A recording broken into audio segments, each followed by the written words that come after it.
আসসালামু আলাইকুম। সাথে আছি আমি সাদ্দাম হোসাইন। ভিডিওটিতে আলোচনা করব শিশুর জ্বর কমাতে ৫টি পরামর্শ। বর্তমান সময়তে আমাদের শিশুদেরকে বা বয়স্কদেরও দেখা যাচ্ছে যে খুব বেশি পরিমাণ এখন জ্বরে আক্রান্ত হচ্ছেন বা এই জ্বরটা সহজেই শরীর থেকে কমছে না। প্যারাসিটামল খাওয়ার পরেও দেখা যাচ্ছে জ্বরটা অনেক সময় ধরে থেকে যাচ্ছে, সেটা কমে আসছে না। এই ভিডিওতে আমি কিছু যে টিপস বলবো, যে টিপসগুলো আপনি এপ্লাই করলে সাধারণত জ্বরটা কমে আসতে পারে। জ্বর সাধারণত কোনো এটা রোগ নয়, এটি কোনো একটি রোগের লক্ষণ। খুব বেশি ক্ষেত্রে এটি নিয়ে চিন্তিত হওয়ার কিছু নেই, তবে কিছু কিছু ক্ষেত্রে এটি মারাত্মক রোগের লক্ষণ কিন্তু প্রকাশ করতে পারে। শিশুর জ্বর হলে চিকিৎসকের কাছে তো আপনাকে যেতেই হবে। এর পাশাপাশি আপনি কিছু ঘরোয়া বিষয় মেনে চলতে পারেন, যেটা আপনার শিশুর জ্বরটাকে অনেকটাই কমিয়ে দিতে পারে বা জ্বরটা কমানোটা অনেকটা সহজ করে দিতে পারে। প্রথম যে টিপসটি হলো সেটি হলো, শিশু বা বড়দের যার কেউই জ্বর হোক, এটি হলে বিশ্রাম নিতে হবে। আপনাকে অবশ্যই বিশ্রামে থাকতে হবে।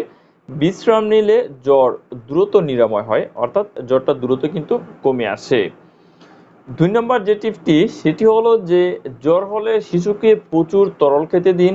এক্ষেত্রে নিরাপদ পানীয় হতে পারে, পানি জাতীয় খাবার যেমন স্যুপ, ফলের রস ইত্যাদিও কিন্তু আপনি খাওয়াতে পারেন। বা যে শরবত রয়েছে, আপনি শরবত তৈরি করেও খাওয়াতে পারেন। ৩ নম্বর যেটি সেটা হলো যে, শরীরের তাপ কমানোর জন্য পানি দিয়ে গাটাকে মুছে দিতে পারেন। এতে জ্বরটা দ্রুত কমে আসে। এটা খুব উপকারী জিনিস, আপনি এটা করতে পারেন। ৪ নাম্বার হলো যে, জ্বর হলে শিশুকে যে গরম পানি দিয়ে আপনি কুসুম গরম পানি দিয়ে গোসল করাতে পারেন। গরম পানি দিয়ে যদি আপনি গোসল করান, তাহলে শরীরের তাপমাত্রাটা কমাতে খুব বেশি সহজ হয় বা সেটা দ্রুত কাজ করে থাকে কমাতে। ৫ নাম্বার যেটা হলো যে, এই সময় শিশুকে স্বাস্থ্যকর খাবার অবশ্যই খাওয়াতে হবে। জ্বরের সময় শরীর দুর্বল হয়ে পড়ে। এটা খুব একটা কমন বিষয়, সাধারণ একটি বিষয়। তাই শরীরের যে নিরাময় বা স্বাস্থ্যকর যে খাবারটা, সেটা খুব জরুরি রয়েছে শরীরের যেকোনো রোগ নিরাময়ের জন্য।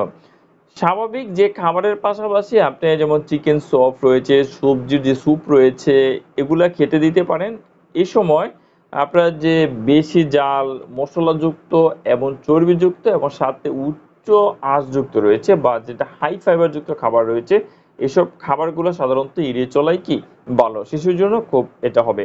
এবং আরেকটি বিষয় হলো যে, জ্বর আসলে বর্তমান সময়তে শিশুদেরকে চেষ্টা করবেন বা বড়দের ক্ষেত্রে চেষ্টা করবেন যে বাতাসের মধ্যে বা ফ্যানের বাতাস হোক, যেকোনো বাতাসের মধ্যে রাখার চেষ্টা করবেন। এতে কিন্তু জ্বরটা দ্রুত কমে আসবে। বা খালি গায়ে রাখারও চেষ্টা করবেন। এটাও কিন্তু বেশ উপকার হবে আপনাকে দ্রুত জ্বরটা কমাতে। তাহলে এই ছিল যে, শিশু হোক আর বা বয়স্কদের হোক, দ্রুত জ্বর কমাতে যে ৫ টি টিপস রয়েছে, সে ৫ টি টিপস নিয়ে বিস্তারিত আলোচনা। যদি ভিডিওটি আপনার ভালো লাগে, তাহলে অবশ্যই ভিডিওতে একটি লাইক করবেন, কমেন্টস করে আপনার মতামত দিতে পারেন, প্রশ্ন করতে পারেন। আমি চেষ্টা করব আপনার প্রতিটি প্রশ্ন উত্তর দেওয়ার জন্য। পরবর্তী ভিডিও নিয়ে খুব শীঘ্রই ফিরে আসবো। সে পর্যন্ত ভালো থাকুন, সুস্থ থাকুন। আল্লাহ হাফেজ।